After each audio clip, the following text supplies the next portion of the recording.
The first phone call I ever made in a real crisis was to my mother. The very last phone call she ever needed to make in hers was to me. That isn't coincidence. That is a bond built over 53 years, one simple act of care at a time, repeated so often it became who we were.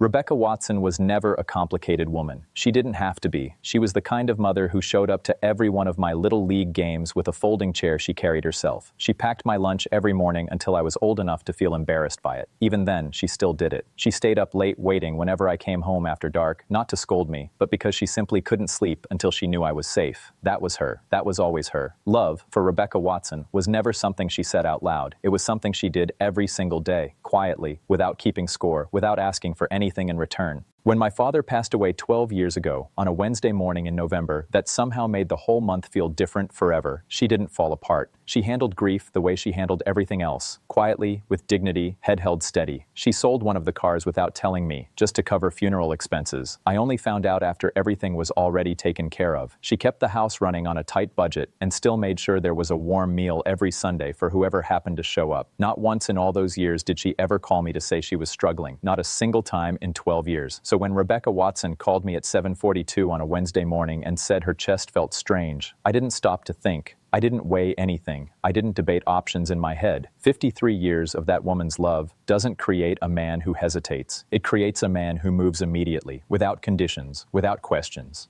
What it doesn't prepare you for is the person standing between you and the door. Let me step back for a second. My name is Wesley Watson. I'm 53 years old. I coach youth baseball on weekends. I've been the kind of husband who believed keeping peace meant the same thing as having peace. I was wrong about that. It took me time to understand it, but I did. It was Wednesday, January 14th, 7:42 in the morning. I remember it clearly because I was standing in the kitchen watching coffee drip so slowly, it felt like even the machine didn't want the day to begin. Then my phone buzzed on the counter. Mom, I answered on the second ring. Wesley, she said. Her voice wasn't right. It was thin, fragile. Rebecca Watson never sounded fragile. This was a woman who had buried a husband, survived a recession, and gone through a hip replacement without asking anyone for help. Mom, are you okay?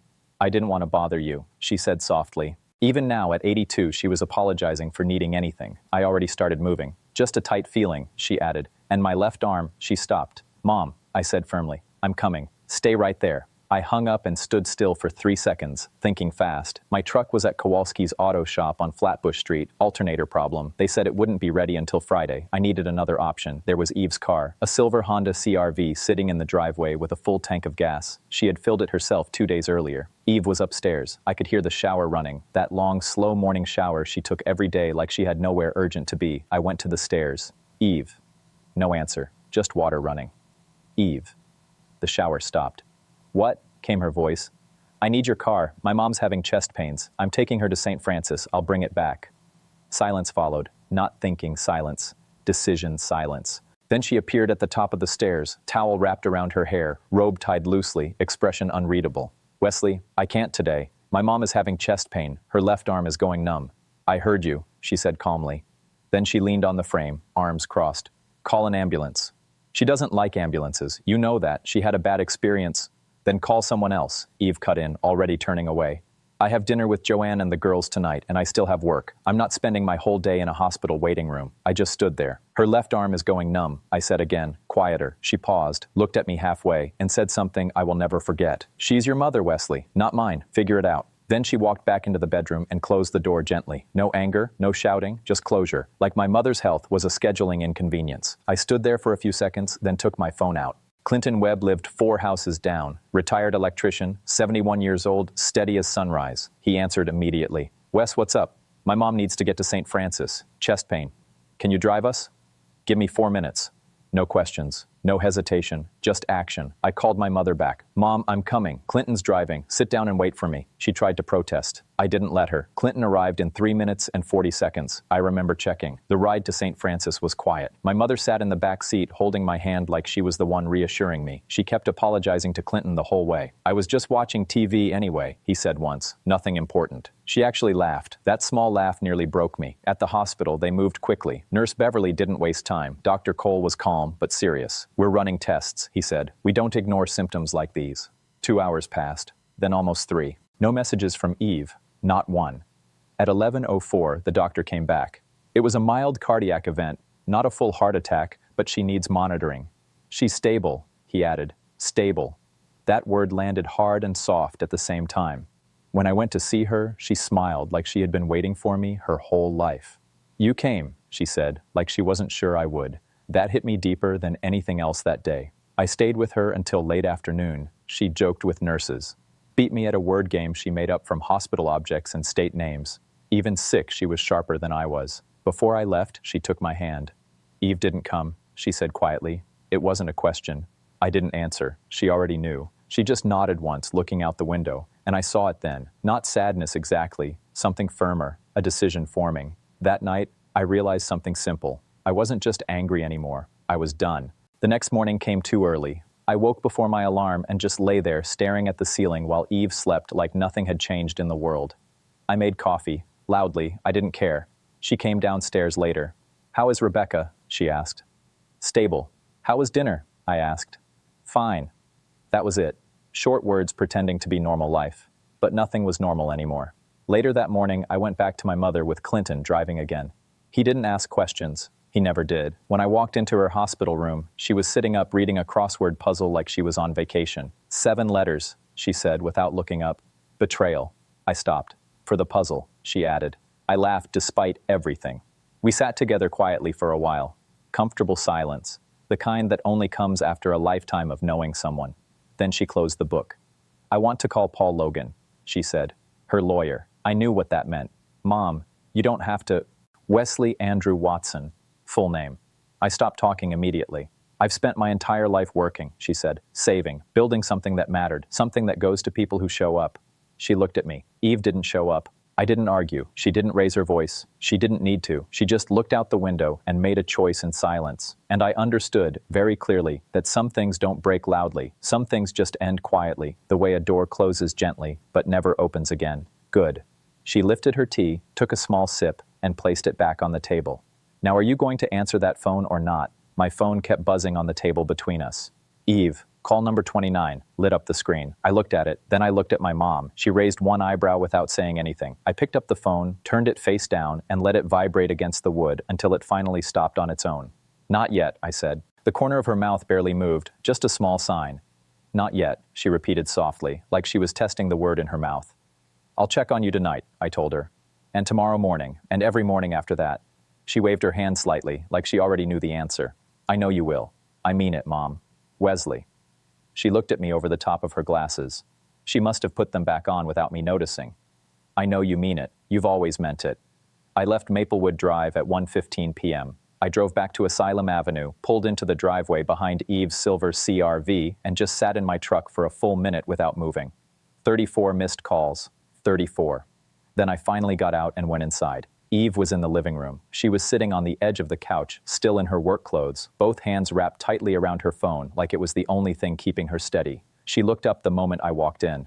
Her eyes were tired, red, and heavy from not sleeping. Something about her face felt different. The calm control she always wore, like she could manage anything, had cracked open. And under it was something I hadn't really seen before. Not anger exactly, not panic either. More like someone slowly realizing what they had done and not being able to take it back. A quiet part of me thought, "Good. Stay there for a while." "Wesley," she stood up fast. "I've been calling you all day." "I know," I said. I placed my keys on the hook by the door. As I did, my mind went back to Wednesday night. My mother lying in that hospital bed, machines watching her heart, the IV drip, the steady, calm voice of Dr. Cole explaining numbers and enzymes like they were just information, not warnings. The EKG lines, the quiet tension in the room that no one else seemed to feel the same way I did. And then I saw it again in my head.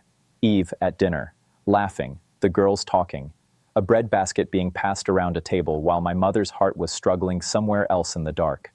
I let that thought sit inside me for a second. Just one. Then I looked at my wife. "Did you know?" Her voice broke on the last word. "About the will. Did you know she was going to—" "No," I said. "I didn't know." I turned fully toward her. "I found out the same time everyone else did."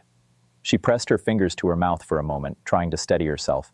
When she spoke again, her voice was quieter, more controlled, but there was something underneath it. Fear. Real fear. The kind that shows up when consequences finally arrive.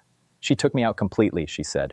"Paul Logan called. He said the changes were filed and finalized. Wesley, do you understand what that means? Everything we were expecting." "Eve," I said calmly. "I understand exactly what it means." "Then talk to her," she said quickly. Her control slipped again for a moment. Please, ask her to reconsider. Tell her it was a misunderstanding, that I was going to come to the hospital.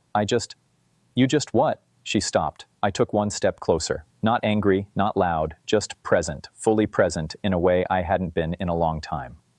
You just had dinner with Joanne and the girls, I said quietly. While my mother was in a hospital bed after a cardiac event. While I was sitting in a plastic chair in a waiting room drinking burnt machine coffee under fluorescent lights. While another man sat in a parking lot for 3 hours because that's what people do when someone they love is in danger. Her face slowly changed color, becoming pale, like something inside her was draining out. Rebecca made her decision, I said. The same way you made yours, clearly, deliberately, without asking anyone. Wesley, please, she whispered. She has spent 82 years showing up, I said, my voice steady. For my father, for me, for everyone she's ever loved. She has never once chosen comfort over someone who needed her. I paused, then continued. Never. Eve stood still, frozen. And she finally stopped expecting other people to do the same, I added. The room went completely silent. Eve looked at me closely, really looked at me, like she was seeing me for the first time in years. And I saw something shift in her expression. Not just fear anymore. Something heavier. The understanding of loss. Not money, not a document. Me. She had lost me, not in a dramatic way, not with shouting or breaking things, just quietly, the way something slips out of your hands before you even realize you were holding it. I was standing there in front of her, keys in my hand, voice calm, heart steady, and I was not the same man who had been trying to hold this marriage together for years by pretending things were okay. That man was gone. Her phone buzzed. She looked down. My mother's name was on the screen. She looked back up at me, eyes wide, searching for something. Maybe hope, maybe a way back. I looked at her for 1 second, just one, and something inside me finally let go. Not in anger, not in pain, just release. Like a rope that had been pulled tight for too long, finally loosening. I picked up my keys again. I'm going to check on my mother, I said. I opened the door. Cold air from Hartford hit my face. Clean, sharp, real. I paused for a moment and looked back one last time. Eve stood there in the middle of the living room. Phone in her hand, my mother's name still glowing on the screen. 38 missed calls now, each one feeling heavier than the last. You should probably answer that, I said. Then I closed the door. Outside, I finally exhaled, not a small breath, not a normal one. Something deeper, something that felt like it came from a place I hadn't touched in years. I stood on the porch for a moment. The air was cold, but it felt honest, clear, like it wasn't pretending to be anything else. And something inside me settled. Not anger, not revenge, not confusion, clarity, real clarity. The kind that doesn't shout, the kind that just quietly shows you the truth you've been avoiding for a long time. I finally saw it. I hadn't really been building a marriage for 11 years. I had been enduring one. There's a difference. And once you see it, you can't unsee it. The hospital didn't create that truth. It just exposed it. Rebecca Watson lying in that hospital bed while life continued around her, while dinner tables stayed full somewhere else, didn't start anything. It revealed everything. I walked to my truck, opened the door, and started the engine. Low music came on, something familiar, something my father used to hum when he worked in the garage on slow Saturday mornings. I didn't make a big decision that night. I only made one. I was not going back inside that house. Not tonight. And maybe not after that. Somewhere deep down, where you understand things before you can explain them, I already knew that was true. Loyalty and love deserve a legacy. If this story stayed with you, stay connected for more honest, emotional family stories like this one.